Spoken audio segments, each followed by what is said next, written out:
Simkuring bade ngadongeng anu judulna Legenda Kali Bekasi. Kacaritakeun zaman bahla aya hiji jawara sakti mandraguna. Nu miboga silat luhung, silat bagasasi. Sang jawara teh boga hiji budak awewe anu geulis kacida. Salait ti geulis, budak awewe eta teh mangrupa pandekar silat anu hebat, anu miboga jurus-jurus hebat.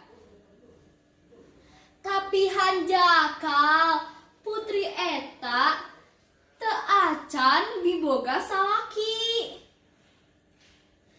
Salaku jawara silat anu dipihormat, bapana embung sagawaya milih salaki pikeun budakna.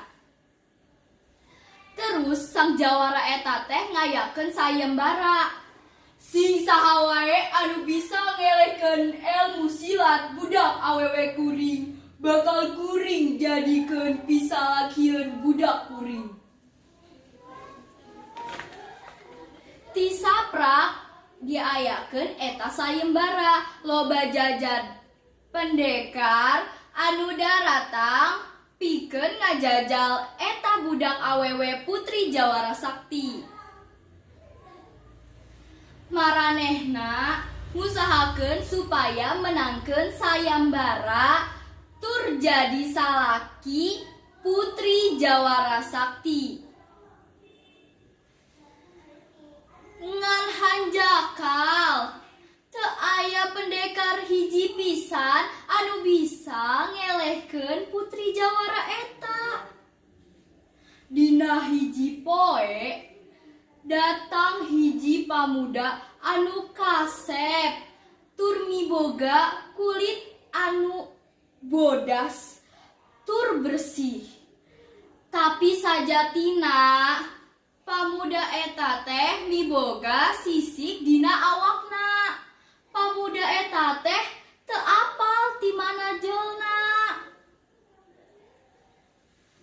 Tur pamuda eta miluan sayembara. Kuring datang ka dieu hayang ngajajal putri jawara anu cek beja miboga silat anu luhung tur sakti mandraguna. Saha anjeun? Ti mana anjeun asalna? Tanya bapana budak awewe eta. Teu kudu apal kuring ti mana jeung ti mana asalna. Kuring hayang ngadu jajaten dina sayembara ieu. Prung pamuda eta teh tarung jeung putri jawara eta. Pamuda masang kuda-kuda tur make jurus. Tur kitu oge putri jawara sakti masang kuda-kuda tur muka jurus nu jadi andelana. Pamuda eta teh nyerang. Jat! Set!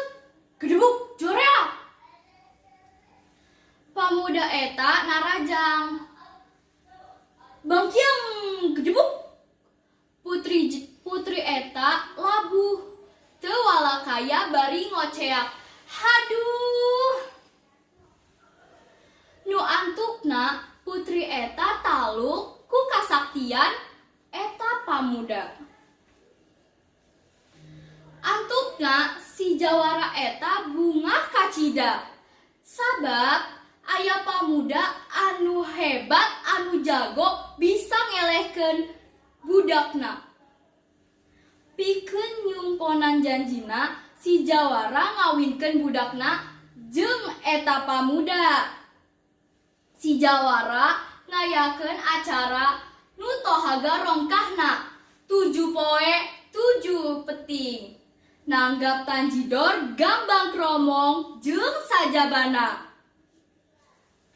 Salam sataun putri jeung pamuda teh dibere budak lalaki anu kasep. Dina mangsa harita salaki ngaku, "Neng gelis, kuring rek cumarita ka hideuk gelis. Kuring rek nyaritakeun saha diri kuring anu sabenerna. Ngan hampura tong kaget tong ruas. Saleresna kuring teh nyaeta siluman buaya bodas walungan Bekasi." Putri ngajenghok ruasun. Kuring ngahajaneangan katurunan manusia, sabab di nagara kuring aya raja siluman anu kacida jahatna. Tapi teu aya nu bisa ngelehkeun eta raja siluman. Anu bisa ngelehkeun eta raja teh katurunan manusia. Hampura sim kuring karek carita, tapi kanyaah kuring kaneng moal kalengit. Ayeuna kuring geus miboga budak katurunan manusia. Hampura kuring kudu buru-buru balik ka alam kuring, pikeun ngelehkeun eta raja siluman. Nuhun, mangga atuh akang. Salaki jeung budak lalakina ngarubah wujud jadi buaya bodas. Pikeun ngabaran hate, putri eta unggal poe datang ka walungan pikeun mersihkeun walungan supaya teu aya runtah. Antukna cai ti walungan jadi bersih jeung herang. Putri miboga kayakinan yen lamun walungan bersih teu hirupna bakal betah tur bagja ti alamna.